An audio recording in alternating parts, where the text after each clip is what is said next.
प्यारे विद्यार्थियों, स्वागत है आप सभी का अपने ही YouTube channel crack board exam में। जैसे कि आप देख पा रहे हैं कि स्क्रीन पे दोस्तों झारखंड अधिविद्य परिषद एनुअल इंटरमीडिएट एग्जामिनेशन 2026 हिस्ट्री, ठीक है। 14 फरवरी को आप सभी का क्लास 12 का हिस्ट्री का एग्जाम था 2 बजे से 5:15 बजे तक, जो कि एग्जाम कंप्लीट हो चुका है दोस्तों। तो आज की इस वीडियो में हम सभी आंसर की को देखने वाले हैं।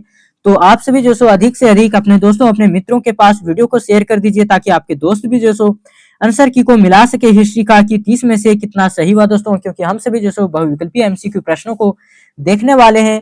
30 एमसीक्यू प्रश्न पूछे गए थे, उनमें से आप सभी का कितना सही हुआ कमेंट करके भी जरूर बताइएगा। तो पहला प्रश्न है दोस्तों, क्वेश्चन नंबर 1 में देखिए, 1922 ईस्वी में मोहनजोदड़ो की खोज किसने की थी? तो रखलदास बनर्जी ने की थी। राइट आंसर ऑप्शन ए बिल्कुल सही आंसर।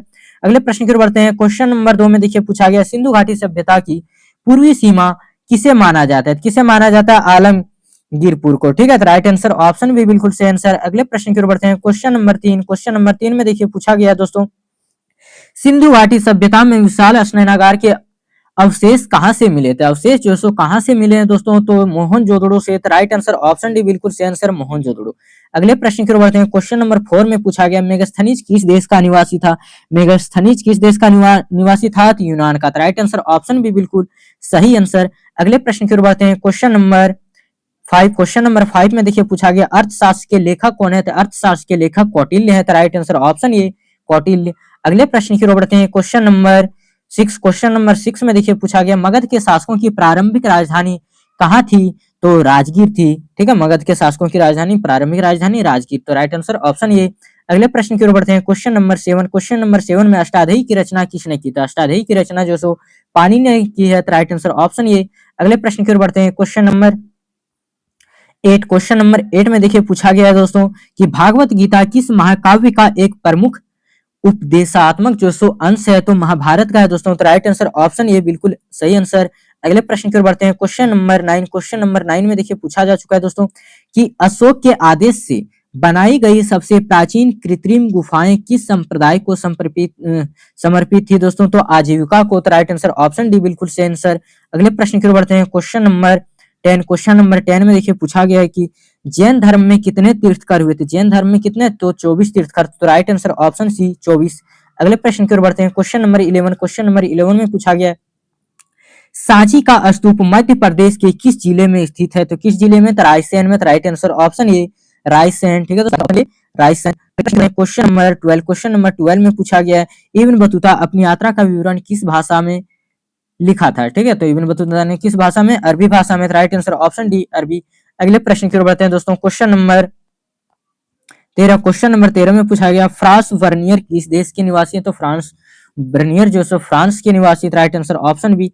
अगले प्रश्न की ओर बढ़ते हैं। क्वेश्चन नंबर 14 में देखिए पूछा जा चुका है कि आदि ग्रंथ साहिबा का संकलन किसने किया? आदि ग्रंथ साहिबा का संकलन जो सो किसने किया? तो गुरु अर्जुन देव। तो राइट आंसर ऑप्शन ये गुरु अर्जुन देव। अगले प्रश्न की ओर बढ़ते हैं। क्वेश्चन नंबर 15 में देखिए पूछा जा चुका है कि बीजक में किसका उपदेश संग्रहित है? तो कबीर का। राइट आंसर ऑप्शन ये कबीर।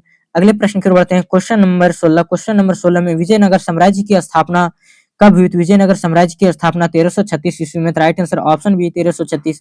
अगले प्रश्न की ओर बढ़ते हैं। क्वेश्चन नंबर 17 में देखिए पूछा गया, कहाँ के शासक वंश को गजपति कहा जाता है? कहाँ के शासक को जो सो गजपति कहा जाता है दोस्तों? तो उड़ीसा। तो right answer option D Orissa. अगले प्रश्न की ओर बढ़ते हैं। क्वेश्चन नंबर 18 में पूछा गया, किस अफगान शासक ने हुमायूं को पराजित कर भारत भूमि से जो सो बाहर निकाल दिया था? तो शेरशाह सूरी को। तो right answer option C Shershah Suri. अगले प्रश्न की ओर बढ़ते हैं। क्वेश्चन नंबर 19 में पूछा गया कि पानीपत का तीसरा युद्ध कब हुआ? तो 1761 में। Right answer option B 1761। अगले प्रश्न की ओर बढ़ते हैं। क्वेश्चन नंबर 20 में पूछा गया, आईने ए अकबरी कितने भागों में विभक्त है? कितने भागों में? तो 5 भागों में। Right answer option D 5। अगले प्रश्न की ओर बढ़ते हैं। क्वेश्चन नंबर 21 में पूछा गया कि तंबाकू पर किस मुगल शासक ने प्रतिबंध लगाया था? तो किसने लगाया था? तो जहांगीर। तो right answer option D Jahangir. अगले प्रश्न की ओर बढ़ते हैं। क्वेश्चन नंबर 22 में पूछा गया, संथाल विद्रोह किस वर्ष हुआ? तो संथाल विद्रोह 1855 में। Right answer option C 1855। अगले प्रश्न की ओर बढ़ते हैं। क्वेश्चन नंबर 23 में पूछा गया, 1875 ईस्वी के दक्कन विद्रोह की शुरुआत कहां से हुई थी? तो पूना से। Right answer option C Poona. अगले प्रश्न की ओर बढ़ते हैं। क्वेश्चन नंबर 24 में देखिए पूछा गया है कि दोस्तों 1857 की क्रांति का आरंभ कब हुआ? तो 10 मई को आरंभ हुआ था। राइट आंसर ऑप्शन ये। अगले प्रश्न की ओर बढ़ते हैं। क्वेश्चन नंबर 25 में देखिए पूछा गया था दोस्तों 1857 की क्रांति के तात्कालिक कारण क्या थे? तो तात्कालिक कारण थे प्राणी चर्बी वाले कारतूस की अफवाह। तो राइट आंसर ऑप्शन डी। अगले प्रश्न की ओर बढ़ते हैं। क्वेश्चन नंबर 26 में पूछा गया जलियांवाला बाग हत्याकांड 1919 में हुआ था। तो कब हुआ था? 1919। तो राइट आंसर ऑप्शन सी। अगले प्रश्न की ओर बढ़ते हैं। क्वेश्चन नंबर 27 में देखिए पूछा गया कि दोस्तों किस गोलमेज सम्मेलन में गांधी जी सम्मेलन हुआ? तो किस गोलमेज सम्मेलन में जो गांधी सम्मेलन हुआ था? तो राइट आंसर ऑप्शन बी द्वितीय में। अगले प्रश्न की ओर बढ़ते हैं। क्वेश्चन नंबर 28 में देखिए पूछा गया मुस्लिम लीग द्वारा प्रत्यक्ष कार्रवाई दिवस का आह्वान कब किया गया? तो कब किया गया था दोस्तों? तो 16 अगस्त 1946 को। तो राइट आंसर ऑप्शन डी 16 अगस्त 1946। अगले प्रश्न की ओर बढ़ते हैं। क्वेश्चन नंबर 29 में देखिए पूछा गया भारत के संविधान का पिता जो किसे कहा जाता है? डॉक्टर भीमराव अम्बेडकर। तो राइट आंसर ऑप्शन डी। अगले प्रश्न की ओर बढ़ते हैं। क्वेश्चन नंबर 30 में पूछा गया जो कि एमसीक्यू का अंतिम प्रश्न दोस्तों भारतीय संविधान सभा के अस्थायी अध्यक्ष कौन थे? तो doctor Sachchidanand Sinha. Right answer option C doctor Sachchidanand Sinha. इस प्रकार से हम सभी जो कंप्लीट एमसीक्यू प्रश्नों को देख लिए। आप सभी कमेंट करके बताइए कि 30 में से आप सभी का कितना आंसर जो सही हुआ। ठीक है दोस्तों, तो फिर मिलते हैं अगले वीडियो में। और अगर आप सभी वीडियो को लाइक नहीं किए तो वीडियो को लाइक करके हमारे चैनल को सब्सक्राइब कर लीजिए। साथ ही साथ बेल आइकन को प्रेस करके ऑल पे सेट कर लीजिए ताकि हमारी वीडियो सबसे पहले आप तक पहुंचे। तो आज की इस वीडियो में धन्यवाद। जय हिंद, जय भारत।